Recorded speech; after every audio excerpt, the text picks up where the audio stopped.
Hey everybody, it's Charlene. Today I'm going to be sharing with you a card I made using some of the new release products. Here we have the Eternal Love 6x6 stamp set, as well as the matching honey cuts. These are beautifully illustrated.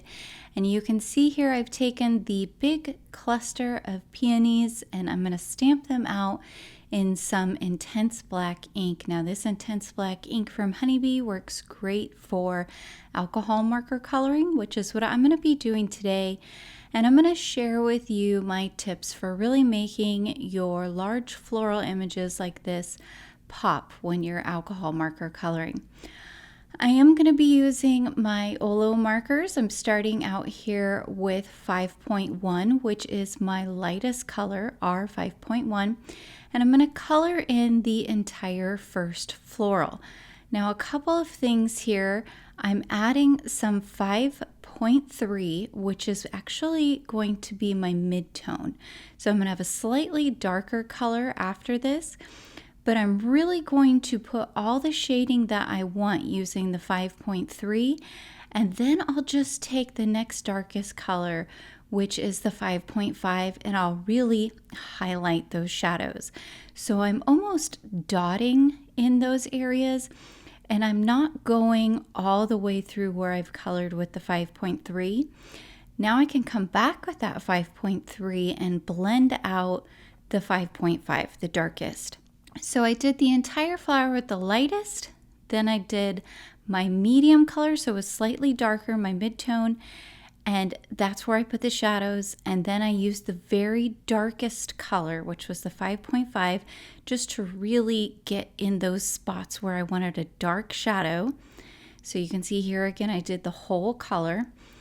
And then once I put the darkest color, I went back to the mid-tone, to that second darkest color, and I pulled out the darkest color. And what I mean by pulling out is I'm taking my marker and I'm running it over the dark spot in the direction I want the dark color to blend out.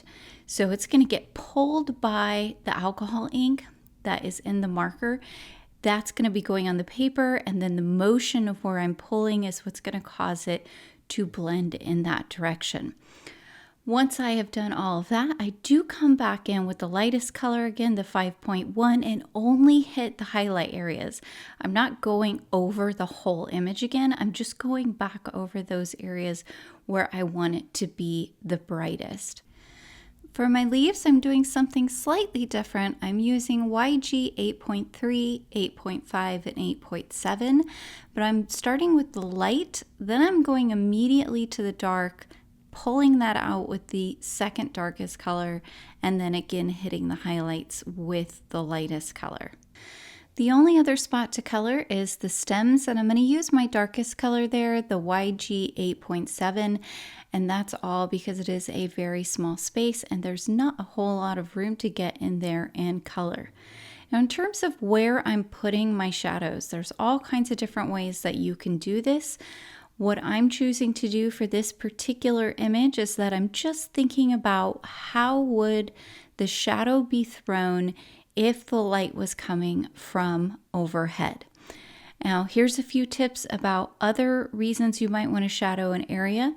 For the leaves, if I'm wanting to create the look of a bent leaf so that it's kind of curled over, I am going to put some shadow at the base of the leaf as well as at the tip of the leaf. So then it's going to look like the highest point is the highlighted area, and that's where the sun is hitting coming from up above. Now, some of you may have noticed that at the beginning there was a notch cut out of the cardstock that I did stamp. I actually went back and re-stamped the floral because the first time I colored it, I was not happy with the colors that I chose, and so I redid the whole thing.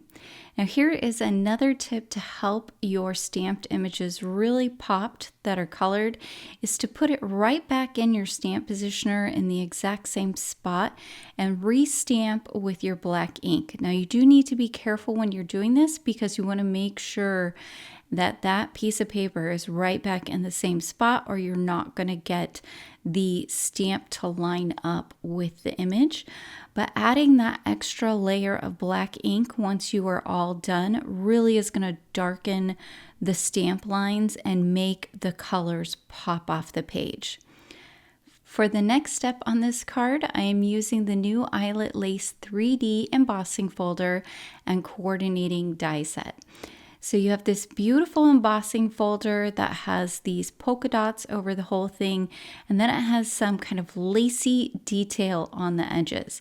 And you can see this coordinating die here. All I'm doing is taking an A2 size piece of cardstock and cutting it with that die so that I can get the shaped border that's going to line up perfectly with my embossing folder.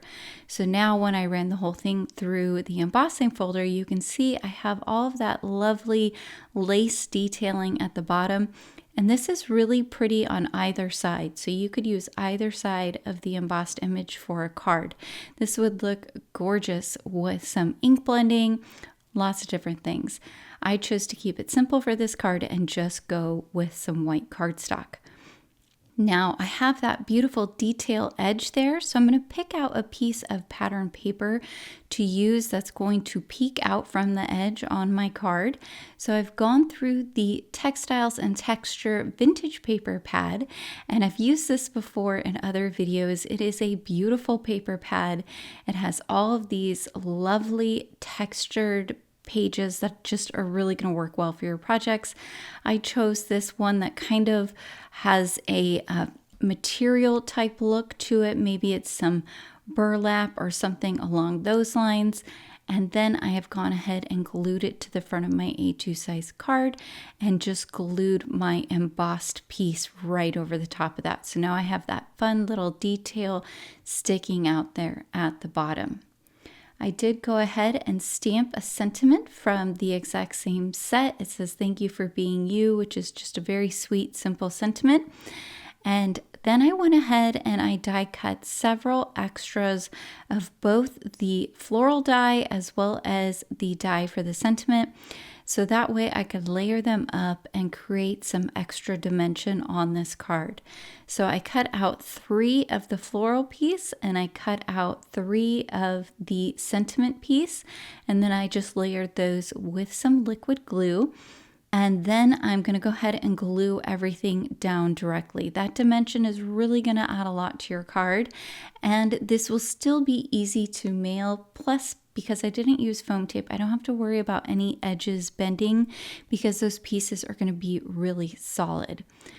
For a little bit of bling, I've come in with the Vintage Pearls pearl stickers.